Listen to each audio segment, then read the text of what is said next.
You stand on the deck of a longship, the salt spray a biting kiss on your face, the rhythmic creak of the timbers beneath your feet a lullaby to the vast, indifferent ocean.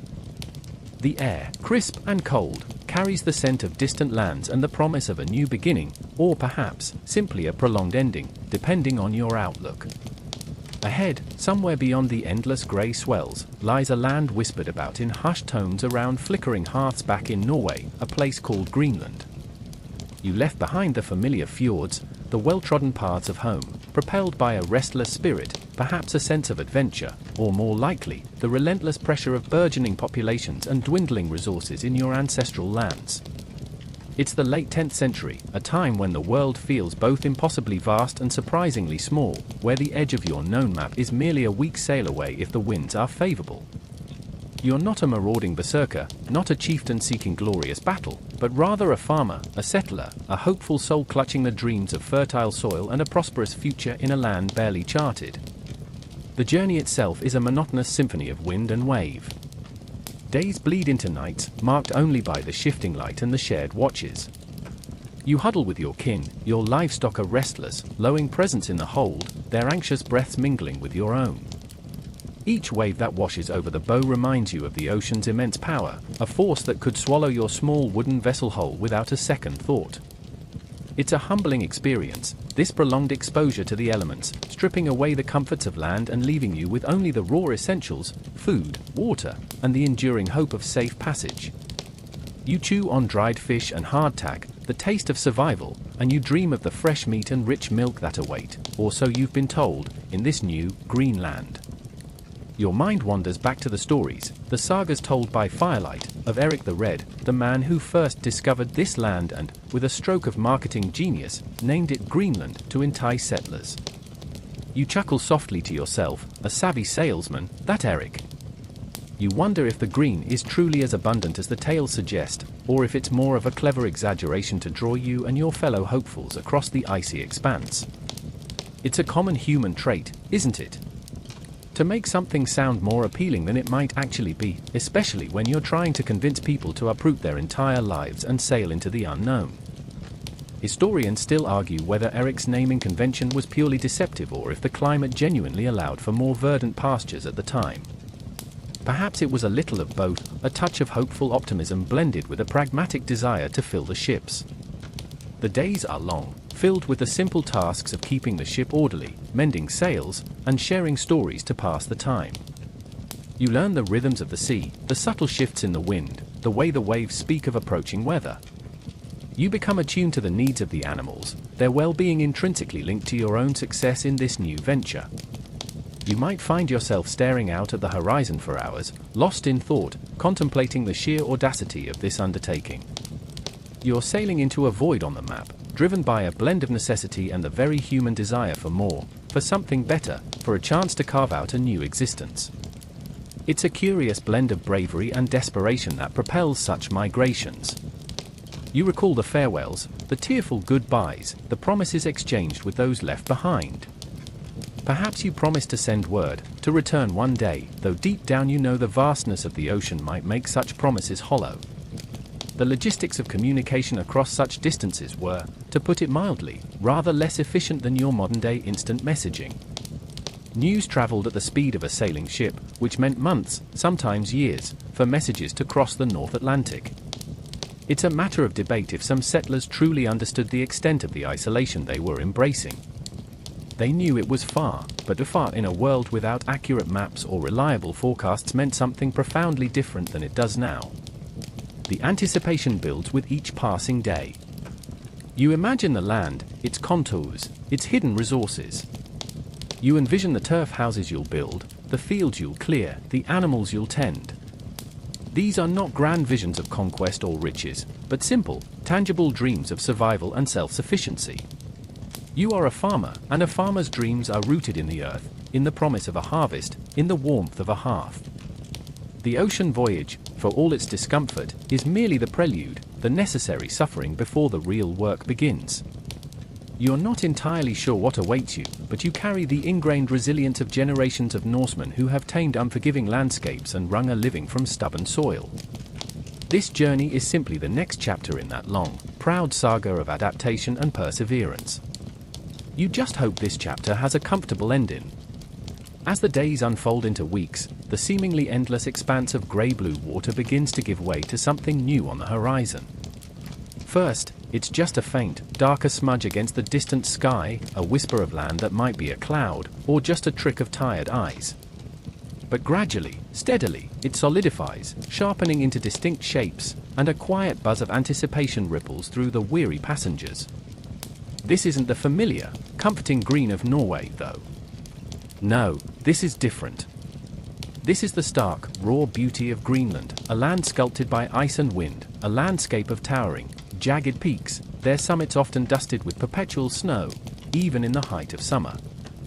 The sight is both awe-inspiring and, if you're honest, a little daunting. You lean against the ship's railing, bracing against the chill wind that now carries a new scent, not just salt, but something colder, cleaner, almost mineral. It's the smell of ancient rock and meltwater, of sparse vegetation clinging stubbornly to life. As you draw closer, the sheer scale of the ice becomes apparent. Great, shimmering walls of glacier carve with thunderous roars into the icy waters, sending miniature tsunamis rippling towards your ship. These aren't the gentle, rolling hills of home. This is a wilder, more untamed world. It's a land of extremes, where the vibrant greens of summer quickly yield to the stark whites and blues of formidable glacier. You can see why Eric the Red had to be a good marketer. Greenland sounds so much more inviting than a land of really big ice. The water around the ship begins to change, too. What was once deep ocean blue now sparkles with the glint of icebergs, some small and bobbing like curious white sheep, others immense and majestic, floating fortresses that dwarf your vessel. You navigate carefully, the crew on high alert, shouting commands as they steer around these silent sentinels.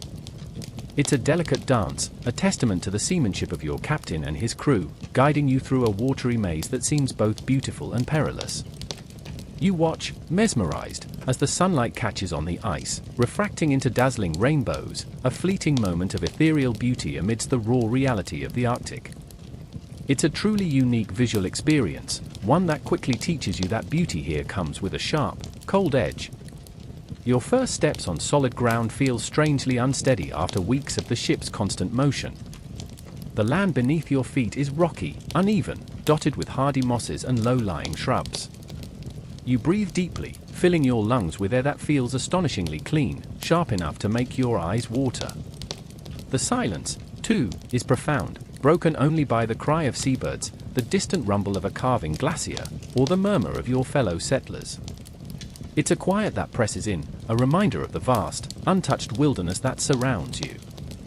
There are no bustling markets, no familiar village sounds, just the quiet hum of nature.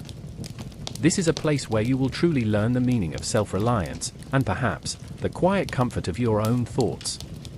You immediately notice the sheer lack of tall trees. Unlike the dense forests of your homeland, Greenland is largely treeless, save for dwarf willows and birches that hug the ground, seeking shelter from the incessant winds. This immediately signals a profound difference in how you will build and live. Wood, a fundamental resource back home, will be a precious commodity here, likely imported or salvaged from driftwood.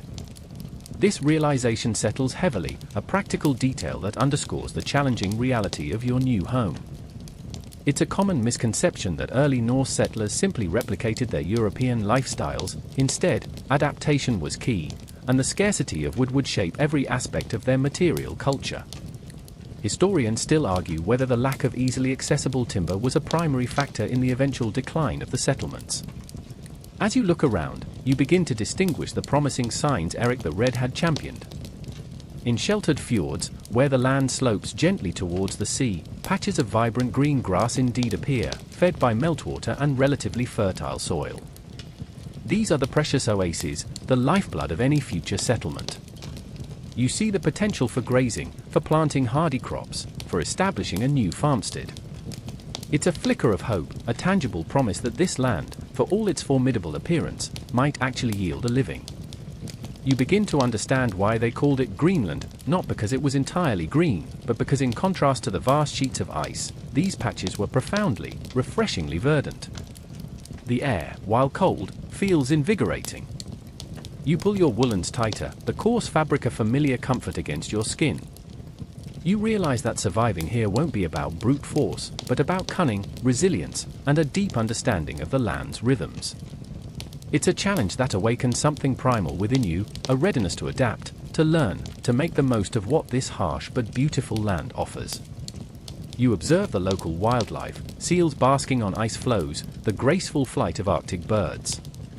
These will become vital sources of food and materials, their presence a comforting sign that life, even in this extreme environment, thrives. It's a matter of debate if the initial settlers fully appreciated the delicate balance of this ecosystem, or how easily it could be disrupted by their presence. The sheer scale of the landscape is overwhelming. You feel small, an insignificant speck against the backdrop of colossal mountains and immense glacier. Yet, there's also a sense of freedom, of boundless possibility.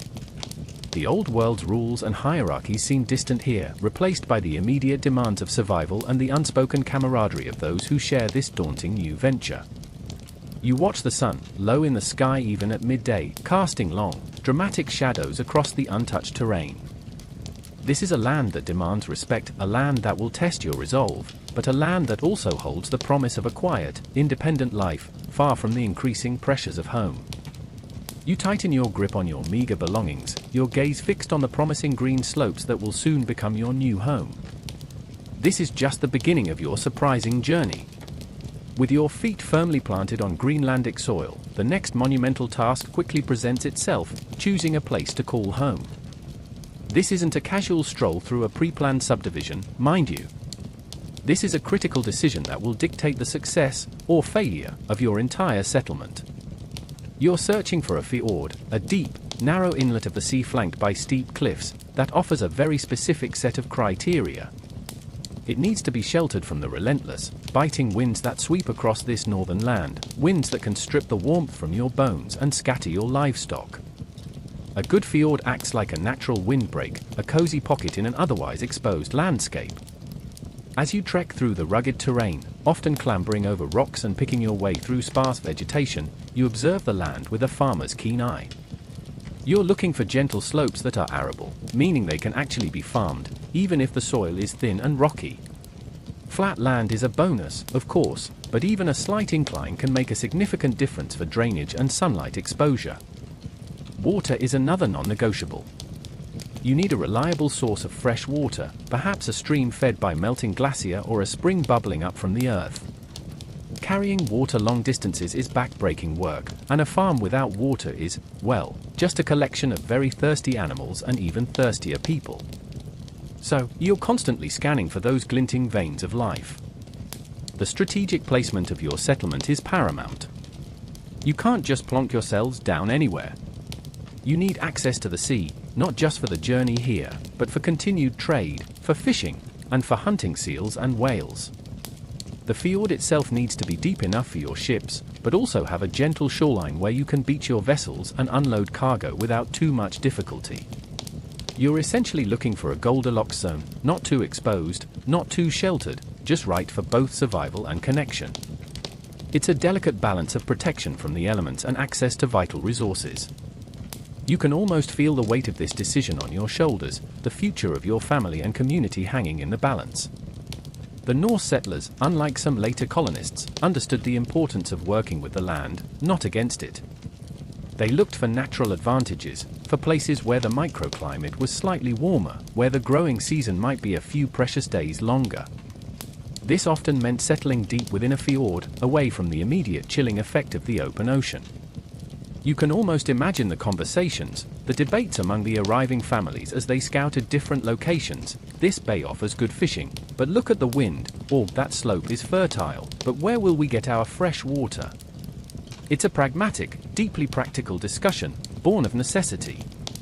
This thoughtful approach to settlement is a key, often overlooked, mainstream historical fact about early Norse colonization efforts.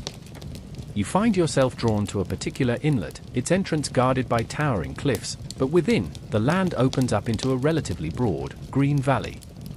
A small stream tumbles down from the higher ground, glinting invitingly in the pale sun. The slopes leading down to the water seem less rocky, covered in a richer carpet of grass. There's a peculiar, almost mystical feel to the place, a sense of rightness. Perhaps it's just the relief of finding something that ticks most of the boxes, but it feels like the land is welcoming you. You can almost envision the turf houses nestled into the hillside, the smoke curling lazily from their roofs, the livestock grazing peacefully. One quirky, lesser-known tidbit about these initial settlement choices is that some early Norse place names in Greenland reveal a very practical, almost humorous, approach to naming. You might find places named Summer Bay, Sumabu, or Shelter Fjord, Skurjafjord, names that directly describe their utility or characteristics rather than grand, sweeping declarations. It's a quiet testament to their no-nonsense attitude, get to the point, describe what's useful. This practical naming convention extends to entire settlements, with names like Eastern Settlement and Western Settlement, direct, functional, and very to the point. As you look out over your chosen fjord, you can't help but wonder about the indigenous people who might have been here before, or who might still visit. While archaeological evidence suggests the Norse settlers did not encounter the Thule people, the ancestors of modern Inuit, during their initial settlement phase, there's always a lingering question about prior occupants or knowledge of the land. Historians still argue whether there was any significant pre-Norse human presence in the exact areas the Norse chose to settle, or if their arrival truly marked the first sustained human habitation in those specific fjords. Regardless, for you, standing there, it feels like an untouched wilderness, ripe for the shaping. You pick up a handful of soil, letting it sift through your fingers, a quiet promise to yourself and to this new, challenging land that you will make a home here, come what may. This gentle act of connecting with the earth marks the true beginning of your life as a Greenlandic farmer. With the fjord chosen, the real work, the physical transformation of this raw landscape into a home, begins. Your first priority, even before thinking about crops or livestock in earnest, is shelter. And for a Viking farmer in Greenland, that means building a turf house. Forget the elaborate timber halls you might have seen in sagas from wealthier parts of Scandinavia. Here, wood is scarce, a precious commodity, usually reserved for ship repairs, tools, and the internal framing of your dwelling.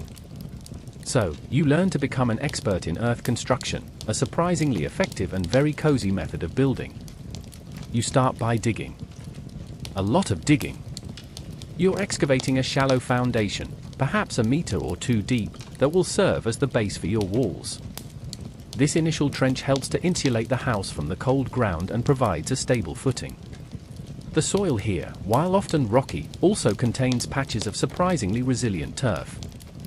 This isn't just any dirt, this is turf dense with interwoven roots, held together like a natural brick. You and your fellow settlers cut these sods, or the turfs, into rectangular blocks, each one a heavy, damp, earthy building block. It's hard, back-breaking labor, but there's a satisfying rhythm to it. Cut, lift, carry, stack. The main structure of your longhouse will still rely on some timber for the roof and internal supports. These crucial pieces of wood would have been brought with you on the ships, or perhaps salvaged from driftwood that washes ashore, an unpredictable but vital resource in this treeless land. You erect a sturdy timber frame, forming the skeleton of your future home. This frame will support the immense weight of the turf walls and roof, which act as a natural, incredibly effective insulator against the brutal Greenlandic winters. Think of it as living inside a giant, very thick, and naturally climate-controlled blanket. Once the timber frame is up, you begin to lay the turf bricks, stacking them in layers, often alternating the direction of the sods to create a strong, interlocked wall. The walls grow thick, sometimes more than a meter deep, tapering slightly towards the top.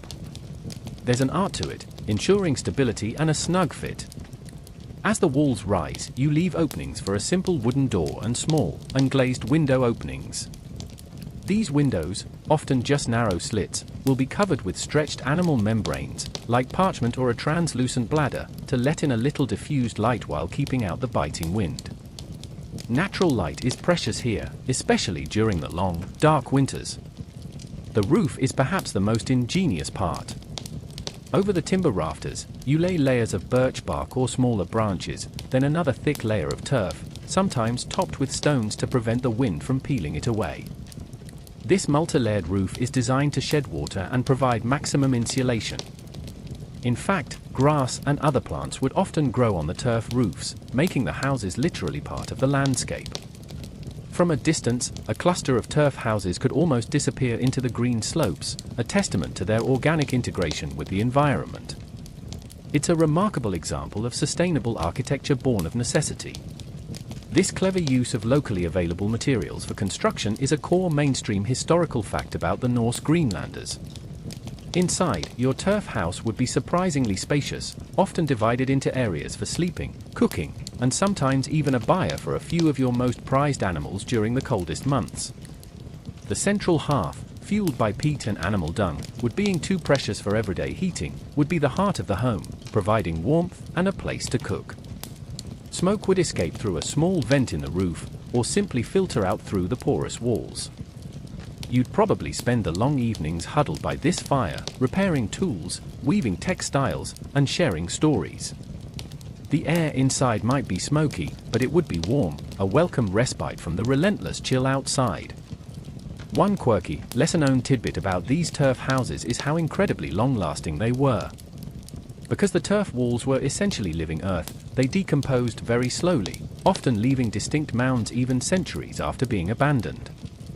Archaeologists can still identify the faint outlines of entire farmsteads just by these turf footprints in the landscape, a ghostly echo of your cozy, earthy home.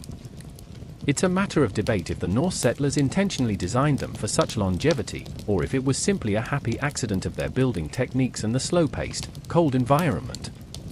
Regardless, these humble dwellings were incredibly resilient.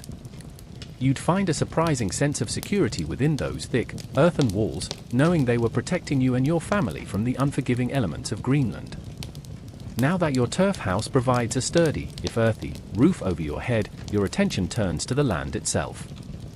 As a Viking farmer in Greenland, your daily rhythm is inextricably tied to the peculiar demands of farming in this northern clime. It's a far cry from the rich, deep soils of southern Europe. Here, every patch of arable land is a precious commodity, hard-won from the unforgiving embrace of rock and thin topsoil. You quickly learn that patience is not just a virtue, but a necessity, especially when coaxing a harvest from the frozen earth. The growing season, for starters, is remarkably short. You watch the sun intently, waiting for the first signs of spring melt, for the ground to soften enough to plunge your spade into it. Unlike the long, languid summers you might have known elsewhere, Greenland demands a quick and efficient approach to cultivation. You prioritize crops that mature rapidly and can withstand cooler temperatures. Barley is a staple, used for both bread and brewing, and you carefully prepare small, sheltered fields, often enclosed by low stone walls to offer protection from the wind and wandering livestock. These walls also help to absorb solar radiation, slightly warming the soil, a clever trick you've learned from generations of Norse farmers. You work the soil with your simple tools, a spade for digging, a hoe for breaking up clods, and a rake for preparing the seedbed. The earth is often stony, and you spend countless hours clearing rocks, gradually building up the soil depth and fertility. This isn't grand-scale agriculture, it's intensive, meticulous work on small plots, maximizing every inch of available land. You might even use a simple, oar-like plough pulled by your ox, if you're fortunate enough to have one, to break new ground, but much of the work is done by hand, with the sweat of your brow. The success of your harvest hinges on many unpredictable factors: the severity of the winter, the timing of the spring thaw, and the amount of summer rain. You're constantly attuned to the weather, reading the sky, feeling the wind, understanding that a single late frost can wipe out weeks of effort. This close relationship with the natural world fosters a deep respect for its power, a quiet humility that permeates your daily life. You learn to interpret every subtle sign, from the flight of birds to the patterns of clouds, all indicators of the fickle climate. This constant vigilance and adaptation to environmental conditions is a core mainstream historical fact about the resilience of the Greenlandic Norse. Beyond barley, you also cultivate a few other hardy crops. Rye might make an appearance, and perhaps some root vegetables like turnips or cabbage, if conditions are particularly favorable. These aren't just for human consumption. Excess produce, or even just the plant stalks, can be used as fodder for your animals during the long winter months when grazing is impossible. Every part of every plant has a purpose, a testament to the efficient, waste-nothing ethos required for survival in such a challenging environment. One quirky, lesser-known tidbit about their farming methods is the careful management of manure. Given the limited natural fertility of the soil, every scrap of animal waste was precious. You would carefully collect and spread manure on your fields, a vital nutrient source to replenish the soil after each growing season. This practice, while common in many agricultural societies, was particularly critical in Greenland, where natural decomposition and nutrient cycling were much slower due to the cold. It's a matter of debate if some Norse settlers brought specific strains of hardy barley seeds uniquely suited to cold climates, or if they simply adapted existing varieties through generations of selective planting. Regardless, their agricultural ingenuity was remarkable. As the summer progresses, you watch your crops with a mixture of hope and anxiety. You carefully weed the plots, protecting the young shoots from hungry birds and rodents. By late summer, if you are lucky, the barley heads swell, turning a golden brown, signaling the approaching harvest. The cutting and threshing would be a communal effort, a time for everyone in the settlement to lend a hand, ensuring that the precious grain was gathered before the autumn winds grew too fierce or the first snows arrived. It's a satisfying culmination of months of toil, seeing the fruits of your labor, knowing that this harvest will sustain you and your family through another long, dark winter. This cycle of planting, tending, and harvesting forms the very backbone of your surprisingly chill, yet profoundly demanding, life as a Viking farmer in Greenland. While your barley fields are critical, your true wealth, your living capital, trudges quietly on four legs. For a Viking farmer in Greenland, livestock are not merely animals, they are your companions in survival, your walking larders, your wool producers, and, in a pinch, your muscle. The breeds you've brought with you are hardy, descendants of animals that have endured countless Scandinavian winters, but even they face unique challenges in this austere environment. Your most valuable assets are your cattle. Not the massive, milk-gushing breeds of today, but smaller, more compact cows, built for resilience rather than sheer output. They provide milk, which can be churned into butter and cheese, vital sources of fat and protein. And, of course, they are a source of meat, though killing a cow is a significant event, usually reserved for autumn slaughters when fodder runs low or for special feasts. Their hides become leather for shoes, clothing, and tools, and their bones and horns are carved into everything from combs to needles. Every part is utilized, a testament to the waste not, want not philosophy forced upon you by necessity. Then there are your sheep. They are perhaps the most versatile of your animal companions. Their wool is indispensable, providing the raw material for the thick, warm clothing that keeps you from succumbing to the Greenlandic chill. You shear them in the spring, a communal effort, and the women of the settlement will spend countless hours spinning the raw wool into yarn, which is then woven into tunics, cloaks, and blankets. Sheep also provide meat, though in smaller portions than cattle, and their milk, while less abundant, can also contribute to your dairy stores. Their smaller size also makes them more adaptable to the sparse grazing lands. And, of course, you have goats. These nimble creatures are invaluable for their ability to browse on sparse vegetation that even sheep might shun.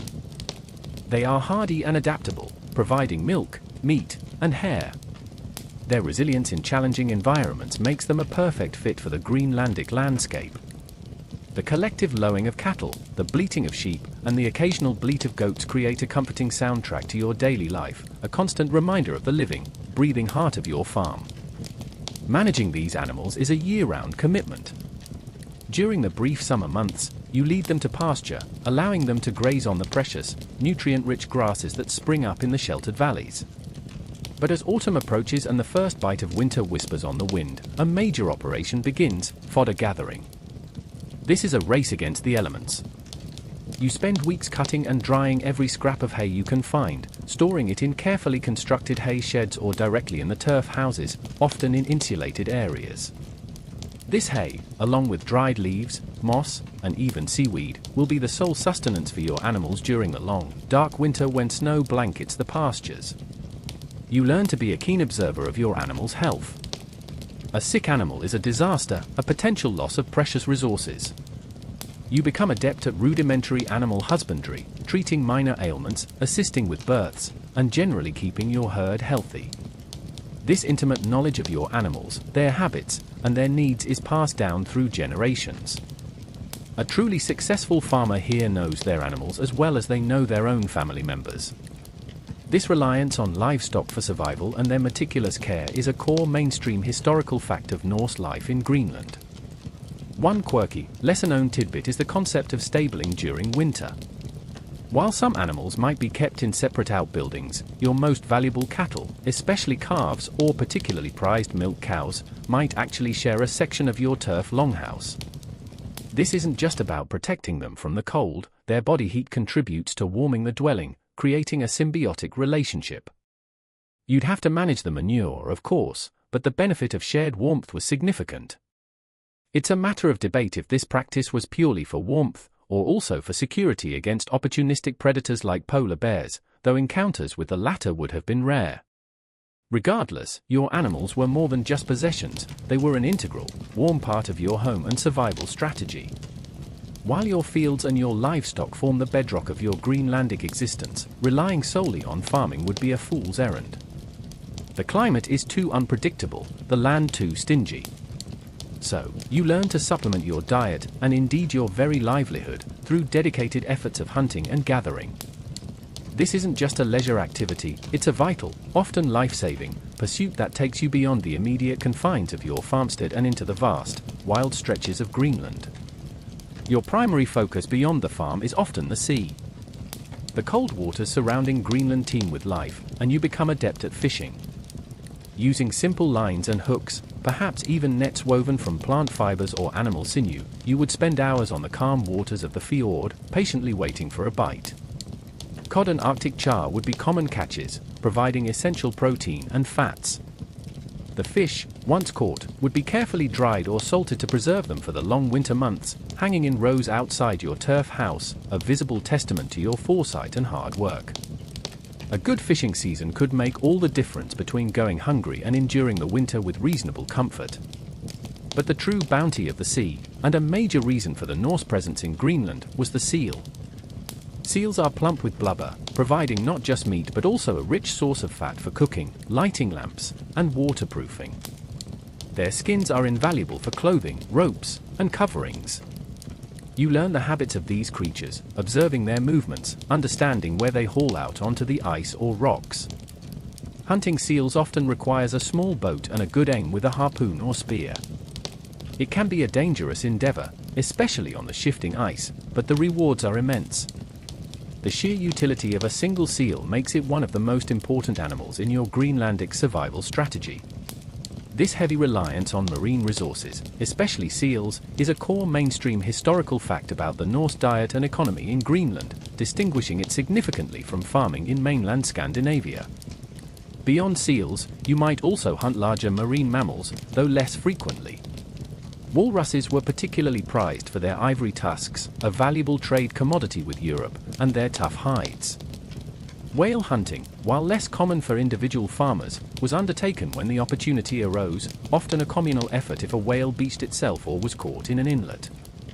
These massive animals provided vast quantities of meat, blubber, and bone, enough to sustain a community for weeks. On land, the hunting opportunities are more limited but still crucial. Reindeer, caribou, would be pursued in the interior valleys, their meat providing a lean, nutritious addition to the diet, and their hides excellent for clothing and bedding. Arctic foxes and hares might be trapped for their furs, providing warmth and a small amount of meat. Birds, like various species of auk or ptarmigan, would be hunted for their meat and eggs, particularly during nesting seasons. You learn to track animals, to move silently through the landscape, and to use your simple bows, arrows, or snares with precision. Gathering wild plants, while not as calorie-rich as animal products, provides important vitamins and variety. In the short summer, you would seek out wild berries, edible greens, and certain root vegetables that manage to grow in the thin soil. While not a massive food source, these foraged items offered a refreshing change and crucial micronutrients, preventing scurvy and other deficiency diseases. One quirky, lesser-known tidbit is the collection of driftwood. Given the scarcity of local trees, any timber that washed ashore from distant lands, perhaps from North America or Siberia, carried by ocean currents, was a true treasure. You'd spend time scouring the shorelines after storms, hoping to find planks or logs that could be used for building, repairs, or precious firewood. It's a matter of debate if some Norse families specialized more in hunting and trade, while others focused primarily on farming, creating a division of labor within the settlements, or if every family aimed for self-sufficiency in all areas. Regardless, your life is a constant dance between cultivation and the hunt, a balance struck between the stability of the farm and the unpredictable bounty of the wild. As autumn's chill deepens and the first whispers of snow dust the highest peaks, a profound shift occurs in the rhythm of your Greenlandic life. You begin to prepare for winter's embrace, a long, dark, and often brutally cold period that demands every ounce of your foresight and resilience. This isn't just a season, it's a test of survival, a marathon of endurance that requires meticulous planning and a collective effort from every member of your isolated community. The most immediate concern is warmth. Your thick turf house, with its insulating walls, is your primary defense, but it needs constant tending. You've stockpiled peat and animal dung for fuel, perhaps even a few precious pieces of driftwood if you were lucky with your foraging along the shore. The central hearth becomes the literal and figurative heart of your home, glowing embers a constant source of comfort and warmth. You learn to manage the fire carefully, feeding it just enough to keep the chill at bay, making every precious lump of fuel last as long as possible. The air inside your house might be smoky, but it is blessedly warm, a stark contrast to the biting cold just beyond your thick walls. The sun, once a comforting presence, now barely skims the horizon, casting long, pale shadows even at midday. The days shorten dramatically, eventually giving way to periods of near-constant twilight or complete darkness in the northernmost settlements. This isn't just an inconvenience, it affects your spirit, your sense of time, and your ability to work outdoors. You adapt your schedule, relying on the internal rhythm of your family and the dim glow of seal oil lamps. This long period of darkness and its impact on the Norse settlers' daily lives and mental well-being is a core mainstream historical fact, often highlighted in discussions about their unique adaptation to the Arctic. Food preservation is paramount. All the fish you caught, the meat from your autumn slaughter of livestock, the foraged berries, everything must be dried, salted, or smoked to last through the lean months. You watch your stores carefully, portioning out meals, ensuring there's enough to sustain your family and your precious livestock until spring. It's a delicate balance, a constant calculation of consumption versus dwindling reserves. No food is wasted, every scrap has value. Your animals, too, need specialized care. They are brought into sheltered enclosures, often connected to or even sharing space within your turf house, as mentioned earlier. Here, they are fed the precious hay and fodder you painstakingly gathered throughout the summer. Keeping them warm and fed is critical, as their survival directly impacts your own. A lost animal during winter is a severe blow, one that could threaten your family's very survival. You constantly monitor them, ensuring they are healthy and comfortable, their lowing and breathing a comforting presence in the long nights. Despite the hardships, winter isn't solely about survival. It's also a time for indoor activities, for mending tools, preparing skins, weaving wool, and crafting new items. The long hours of darkness are filled with the quiet hum of domestic chores, the rhythmic click of needles, the scraping of hide. It's also a time for storytelling. Around the flickering hearth, the sagas are recounted, tales of your ancestors' bravery, of gods and monsters, of epic journeys and great deeds. These stories are more than entertainment. They are a vital link to your heritage, a way to pass on knowledge and values to the younger generation. One quirky, lesser-known tidbit is that these sagas often contain remarkably accurate geographical descriptions of Greenland, suggesting they were truly passed down through generations who knew the land intimately. It's a matter of debate if the isolation of the Greenlandic settlements led to a unique, more insular form of saga-telling, distinct from those on mainland Iceland or Norway. The silence of a Greenlandic winter night is profound, broken only by the crackle of the fire, the soft breathing of your family, and perhaps the howl of the wind outside. You learn to appreciate this quiet, this time for reflection and introspection. It's a surprisingly chill existence in many ways, but one that demands an unparalleled level of preparedness and resilience. As you drift off to sleep, nestled in your turf house, you hear the wind whistling outside, but inside, you are warm, safe, and surprisingly content, knowing you have once again faced winter's embrace and, for now, prevailed. In the vast, sparsely populated landscape of Greenland, your farmstead isn't just a place to live, it's a node in a delicate web of community and clan. Isolation might define much of your daily struggle against the elements, but it's the collective strength of your settlement, the bonds of kinship and shared purpose, that truly ensure survival. You are never truly alone, even if your nearest neighbor is a long walk or a short boat trip away. The social structure of your Greenlandic Viking community is, in many ways, an extension of the system brought from Norway and Iceland, adapted to the unique challenges of this new world. The chieftain, or Goy, would be a central figure, usually the head of the most prominent or successful family in the region. Their role wasn't one of absolute monarchy, but rather a blend of leadership, arbitration, and religious authority. You would look to them for guidance in disputes, for organization in communal tasks like large hunts or major construction projects, and for maintaining connections with other settlements and, crucially, with the distant homelands across the sea. Their influence was based more on respect and the ability to provide resources and protection than on sheer power.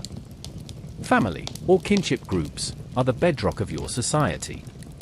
Life is organized around the extended family, with several generations often living within the same longhouse or in very close proximity. Children learn by doing, absorbing the skills of farming, hunting, and crafting from their parents and elders. Marriages are often strategic, strengthening alliances between families and consolidating land or resources. You know that relying on your kin is not just a cultural norm, it's a practical necessity. If your harvest fails, your cousin might have enough to share. If you're injured, your aunt might possess the knowledge to heal you. Communal efforts are woven into the fabric of daily life. The autumn slaughter, the hay harvest, the construction of new buildings, the repair of fishing boats, these are not solitary tasks but events that draw upon the combined strength of the entire settlement. You pool your labor, your knowledge, and sometimes even your tools. These shared endeavors foster a deep sense of camaraderie and mutual dependence. You understand that your individual survival is inextricably linked to the well-being of the group. This strong emphasis on community support and kinship networks is a core mainstream historical fact about Norse society, especially in challenging frontier environments. Justice and order, in the absence of a formal state, are maintained through a system of laws and customs, often decided at local assemblies known as things, oring. While not as grand as the Althing in Iceland, these local gatherings would be where disputes are aired, grievances settled, and communal decisions made.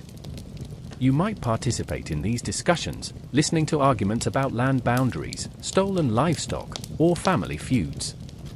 The emphasis is on compensation and reconciliation, on maintaining peace within the small, fragile community. It's a system designed for a society where everyone knows everyone else, and where continued animosity could undermine the very foundations of survival. One quirky, lesser-known tidbit is the concept of gift-giving as a vital part of maintaining social cohesion and hierarchy. A chieftain might host elaborate feasts or give valuable gifts of imported goods to their followers, not just as a display of wealth, but as a way to solidify loyalty and obligation. These weren't mere handouts, they were investments in social capital, creating a network of reciprocal duties that held the community together. It's a matter of debate if the isolation of Greenland made these social structures more rigid and traditional than in other Norse lands, or if the challenges of survival necessitated a more fluid, adaptable hierarchy. Regardless, your place in the community, your family's standing, and your willingness to contribute are all vital components of your surprisingly chill, yet deeply interconnected, life in Greenland. Even in the remote reaches of Greenland, your Viking settlement is not entirely cut off from the outside world. The lifeblood of your community, beyond what you can coax from the land and sea, flows along the ancient arteries of trade and connection with your ancestral homelands. Maintaining these links with Norway and, more frequently, with Iceland, is not merely about luxury, it's about survival, about acquiring those essential goods that Greenland simply cannot provide. You eagerly anticipate the arrival of ships from the east. These are not daily occurrences, or even monthly ones, they are irregular, often yearly, events that punctuate the long rhythm of your Greenlandic life. When a mast is spotted on the horizon, a ripple of excitement spreads through the settlement. It means news from home, perhaps a new settler, and most importantly, the chance to exchange your hard-won local products for the necessities you cannot produce yourselves. What do you have to offer? The most valuable commodity, the white gold of the Arctic, is walrus ivory. The tusks of these magnificent creatures are highly prized in Europe for their beauty and durability, carved into intricate artifacts, gaming pieces, and religious relics. Hunting walrus is a dangerous, skilled endeavor, but the reward is significant. Other valuable trade goods include polar bear skins, a rarity that commands a high price, and even live falcons, trained for hunting by European nobility. These high-value, low-weight items are perfect for transport across the vast ocean. What do you receive in return? A long list of essentials. Iron is paramount. Greenland has no significant iron ore deposits, so every nail, every axe head, every knife, every spade blade must be imported. Without iron, your tools would quickly wear down, rendering farming and hunting impossibly difficult. Timber, too, is a crucial import, used for crucial ship repairs, internal building frames, and specialized tools. Even if you scavenge driftwood, it's rarely enough for all your needs. Other imports include grain, especially in bad harvest years, salt for preservation, fine textiles, pottery, and occasionally, luxury items like wine or church bells, which speak to your enduring connection to European culture and Christianity. This reliance on imported iron and timber is a core mainstream historical fact that highlights the intrinsic vulnerability of the Greenlandic Norse settlements. The trade relationship is a delicate balance. You rely on the European markets for your survival, but the Europeans also rely on Greenland for its unique and valuable Arctic products. This creates a symbiotic, if distant, economic link. News, too, travels back and forth on these ships, news of births, deaths, political changes, and even religious developments. It's how you stay connected to the wider Norse world, even if that connection is tenuous and slow. One quirky, lesser-known tidbit is the surprising trade in rope from seal skin. Given the scarcity of other suitable fibers, the Norse in Greenland became expert at crafting incredibly strong and durable ropes from braided seal skin. These ropes, essential for ships and hunting, were so well regarded they were sometimes even traded back to Europe. It's a matter of debate if the decline in the European market for walrus ivory, perhaps due to competition from African elephant ivory or changing fashions, played a significant role in weakening the economic ties that sustained the Greenlandic settlements. Regardless, as you watch a ship sail away, its hold laden with your ivory and furs, you hope it returns next year, bearing the iron and timber that mean the difference between thriving and merely surviving in your surprisingly chill, yet remarkably interconnected, Greenlandic home. With your farm productive, your livestock thriving, and trade goods secured, your thoughts, perhaps more than anything, turn to the next meal. The Greenlandic diet of a Norse farmer is a testament to resourcefulness and adaptability, a fascinating blend of what you can produce, what you can hunt, and what you can import.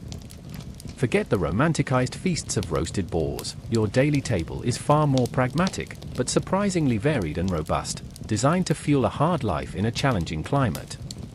The backbone of your diet, surprisingly, is not meat from your domesticated animals, at least not consistently.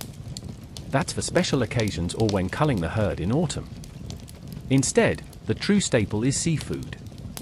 You consume vast quantities of fish, dried cod, Arctic char, and other catches from the fjord. But the king of your protein sources is the seal. You eat seal meat, rich and dark, and you render down its blubber for oil, which is not only used for lamps and waterproofing but also as a crucial source of fat in your diet. This high reliance on marine protein and fat, particularly from seals, is a core mainstream historical fact that distinguishes the Greenlandic Norse diet from their Scandinavian counterparts, who relied more on dairy and land-based agriculture.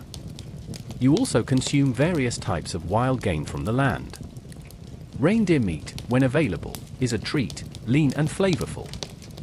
Birds, trapped or hunted, provide smaller portions of meat and valuable eggs during the nesting season. Every part of these animals is utilized: bones for tools, sinews for thread, hides for clothing and shelter. Waste is a concept you simply cannot afford. From your farm, you derive essential products. Dairy is very important. You consume milk, of course, but also fermented products like skyr, a thick, yogurt-like dairy product, butter, and cheese. These provide crucial fats, proteins, and calories, especially during the long winters. Your small plots of barley provide grain, which you grind into flour for simple, unleavened bread or porridge. This bread, often dense and dark, is a fundamental part of almost every meal, providing necessary carbohydrates. Vegetables and foraged foods, while not as abundant as in warmer climes, add vital vitamins and minerals. During the short summer, you gather wild berries like crowberries and blueberries, along with edible greens and roots. These might be eaten fresh, or if plentiful enough, dried for winter consumption. You might even find some hardy mushrooms. One quirky, lesser-known tidbit is the consumption of seaweed. Certain types of seaweed, rich in nutrients, would have been collected from the shore and added to stews or simply eaten as a snack, providing a valuable source of trace minerals that might otherwise be scarce. Your meals are simple but hearty. A typical day might start with porridge made from barley, perhaps mixed with a little butter or milk. Midday might be a piece of dried fish or seal meat, perhaps with some hard bread. The evening meal would be the main event, a stew bubbling over the hearth, containing whatever meat, fish, and foraged vegetables are available. The diet is high in fat and protein, a necessary adaptation to the cold climate and the demanding physical labor. It's a matter of debate if the Norse settlers' dietary adaptations, particularly their increasing reliance on marine resources, were fully understood by them in terms of their nutritional benefits, or if it was simply a pragmatic response to necessity that coincidentally provided a well-balanced diet for the environment. You might miss the familiar tastes of home sometimes, but you know that this surprisingly chill, yet intensely focused, diet is what keeps you alive and strong in Greenland. Even with the relentless demands of farming, hunting, and simply surviving in Greenland, life isn't all grim toil. The Norse settlers, being human after all, found ways to carve out moments of joy, relaxation, and even elaborate amusement. These peculiar pastimes provided vital respite from the daily grind, fostering community spirit and preserving cultural traditions in your isolated world. You learn quickly that a sense of humor and the ability to entertain yourself and others are as crucial for mental well-being as food and warmth are for physical survival. One of the most common and accessible forms of entertainment, especially during the long, dark winters, revolved around board games. You might gather by the flickering light of a seal oil lamp, huddled around a carved wooden board, engaging in strategic battles of wits. Games like Onefatafel, often called Viking chess, were popular. This asymmetrical strategy game involved a king piece defending against an attacking force, offering endless variations and opportunities for friendly rivalry.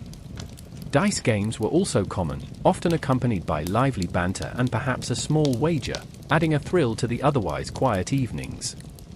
These games weren't just for children, they were a significant adult pastime, sharpening minds and fostering social interaction. Physical activities, while less frequent in the deepest winter, were vital during the warmer months. Wrestling and various forms of competitive strength displays would have been popular, building camaraderie and showcasing physical prowess. You might witness, or even participate in, friendly competitions of stone lifting or throwing, honing the very strength needed for your daily tasks. Skiing and ice skating were practical modes of transport but also offered opportunities for exhilarating recreation, gliding effortlessly across the frozen landscape or glistening fjord ice.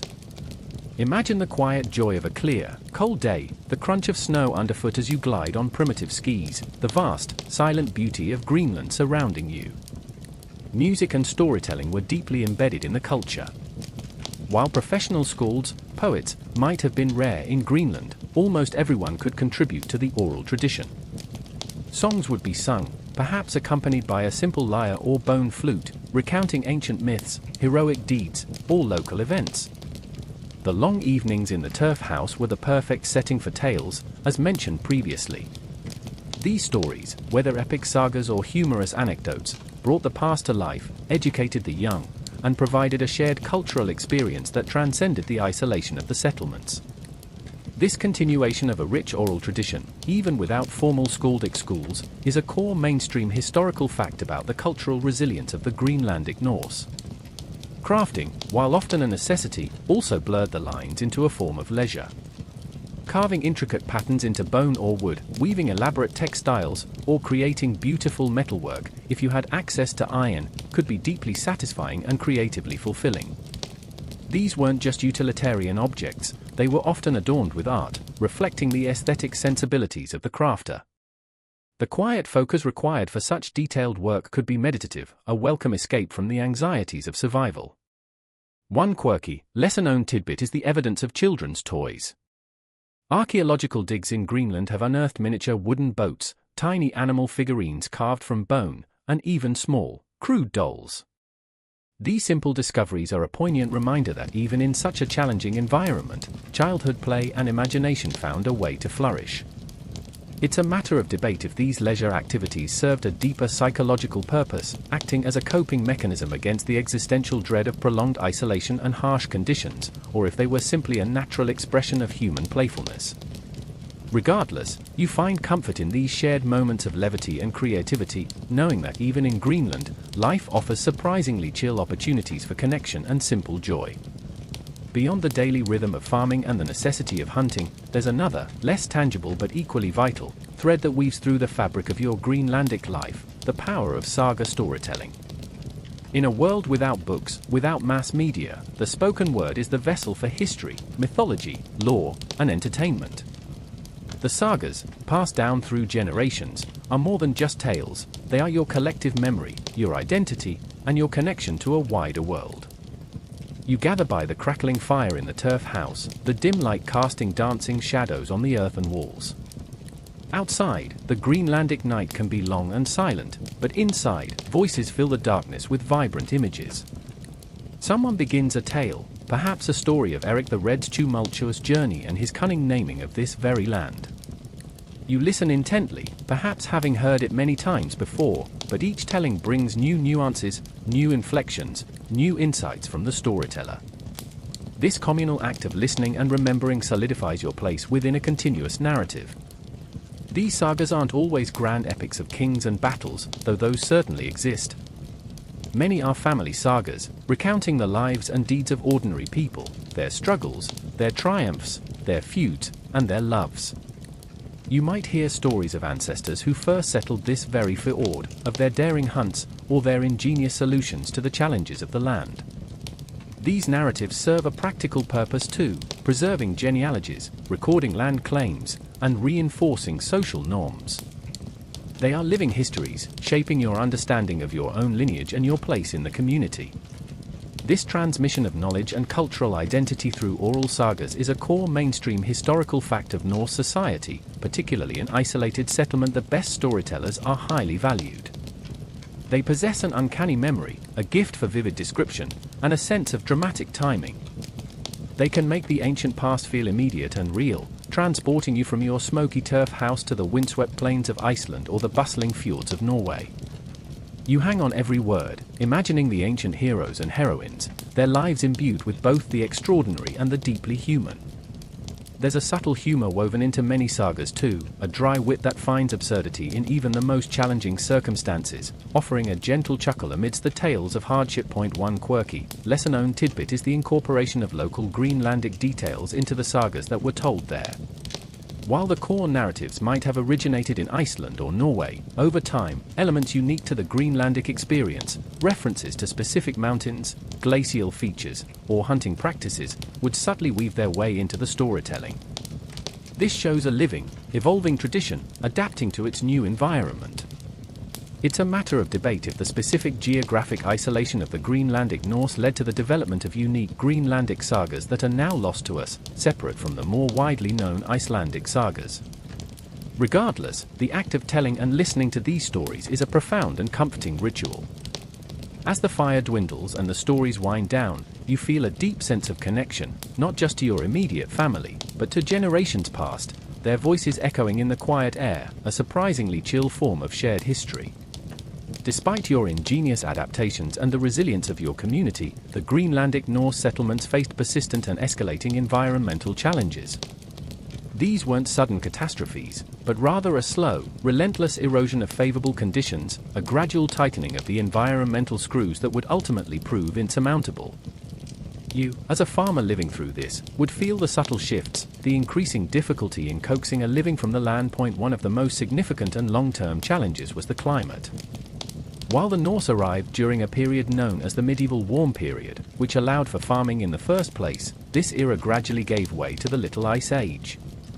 You would experience subtle shifts, slightly shorter growing seasons, more frequent and harsher winters, and a general cooling trend. This meant less grass for your animals, a lower yield from your barley fields, and more difficult conditions for sailing and hunting. The encroaching ice, both from glacier on land and increasing sea ice, would make access to vital hunting grounds more difficult and, crucially, make the journey for vital trade ships from Norway and Iceland increasingly perilous and unpredictable. This climatic deterioration is a core mainstream historical fact widely accepted as a major contributing factor to the Norse decline. Resource depletion also became a pressing issue. While you carefully manage your livestock and crops, the thin, fragile soils of Greenland are not infinitely resilient. Continuous grazing and cultivation, even with careful manuring, would have gradually degraded the land. The demand for hay for your animals, especially during worsening winters, meant that every available patch of grass was mown, sometimes to the detriment of natural regeneration. Timber, already scarce, remained a perpetual concern. Although you relied on imported wood and driftwood, the ever-present need for building materials, fuel, and tools meant a constant, often unfulfilled, demand. The delicate balance of the ecosystem was easily disturbed. While seals and walruses were abundant initially, increased hunting pressure from a growing population could have led to localized declines in their numbers. This would have directly impacted your food supply and, for walrus, your most valuable trade commodity. You might notice fewer seals in familiar hunting grounds, requiring longer, more dangerous journeys to find them. This pressure on marine resources, combined with the changing climate impacting ice conditions for hunting, created a vicious cycle. One quirky, lesser-known tidbit is the archaeological evidence suggesting that the Norse may have over-relied on certain specific pastures within the protected fjords. Studies of pollen and insect remains indicate that some prime grazing areas were heavily exploited, suggesting a localized overgrazing problem. It's a matter of debate if the Norse settlers fully recognized the long-term environmental degradation they were causing, or if their adaptive strategies simply couldn't keep pace with the accelerating climatic shifts. As you look out at your fields, perhaps smaller now, or yielding less than they used to, you feel the subtle but undeniable pressure of the changing environment, a chilling realization that your surprisingly chill life in Greenland is becoming increasingly precarious. The ultimate, lingering question surrounding the Norse settlements in Greenland isn't if they vanished, but why they vanished. Their departure wasn't a sudden, cataclysmic event, but a slow, gradual tapering off, a final retreat from a land that, after nearly 500 years, simply became too challenging to sustain their way of life. For you, living through these final generations, the reasons would coalesce into an undeniable, if heartbreaking, reality. The primary theories for their disappearance are complex and interconnected, forming a cascade of difficulties. The Little Ice Age, as we've explored, is a major factor. As the climate continued to cool, agricultural yields dropped, grazing land diminished, and sea ice made navigation and trade increasingly difficult. Imagine seeing fewer and fewer ships arrive from Norway or Iceland, the lifeline to your old world fraying year by year. Without vital imports like iron and timber, the quality of your tools would decline, your houses would be harder to repair, and your ability to maintain a European-style existence would dwindle. This weakening of trade links, exacerbated by the climate, is a core mainstream historical fact. Economic factors also played a crucial role. The European market for Greenlandic goods, particularly walrus ivory, began to decline. Perhaps African elephant ivory became more accessible, or taste simply changed. This reduction in demand meant less incentive for European traders to risk the increasingly dangerous journey to Greenland, further isolating the settlements and depriving them of essential imports. It becomes a harsh economic reality. If your exports aren't valuable enough, your imports dwindle to nothing. Internal social and cultural factors may have also contributed. Perhaps a rigid adherence to a European lifestyle, rather than a full embrace of indigenous Arctic adaptations, like widespread seal hunting techniques or sophisticated kayak use, made them less resilient than the Thule Inuit, who thrived in similar conditions. While they adapted significantly, there might have been a cultural reluctance to fully integrate certain native technologies or ways of life. There's also the question of leadership and societal cohesion. Did internal disputes or a decline in effective leadership weaken their ability to respond to mounting challenges? One quirky, lesser-known tidbit is the evidence from skeletal remains indicating a shift in diet over time. Later Norse skeletons show a heavier reliance on marine resources, particularly seals, suggesting that as agricultural conditions worsened, they adapted their diet more towards what the land and sea could provide. However, this adaptation might not have been enough, or it came too late. It's a matter of debate if a major black swan event, like a devastating epidemic brought by a trading ship, could have delivered a final, irreversible blow to a population already on the brink. Ultimately, the decision to leave, for those who did, would have been a heartbreaking one. It wasn't a mass exodus in a single year, but a slow trickle of departures. Families, perhaps yours, would weigh the dwindling prospects against the increasingly harsh realities. You'd watch as neighbors packed their few possessions onto the rare ship returning to Iceland, their faces a mixture of relief and sorrow.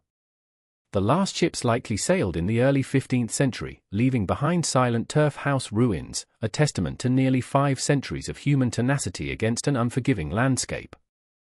You, as one of those last generations, would feel the quiet despair, the slow surrender to a relentless tide of change. The surprisingly chill lives of the Viking farmers in Greenland ultimately became too chill to sustain. As the echoes of their long journey fade into the vast silence of the Arctic night, we can almost feel the gentle hum of the turf house, the soft crackle of the peat fire. Imagine the quiet breathing of families settled deep within their earthen walls, the gentle rhythm of centuries of life lived in surprising harmony with an often unforgiving land. The whispers of the Greenlandic winds now carry only the faint memory of human endeavors, of daily routines unfolding beneath the long summer sun and the profound darkness of winter. You can almost feel the softness of the animal furs, the comforting weight of woolen blankets, a deep, restorative warmth seeping into your very bones. Let the imagery of those ancient, resilient lives settle softly around you, like the first gentle snow falling on a peaceful landscape.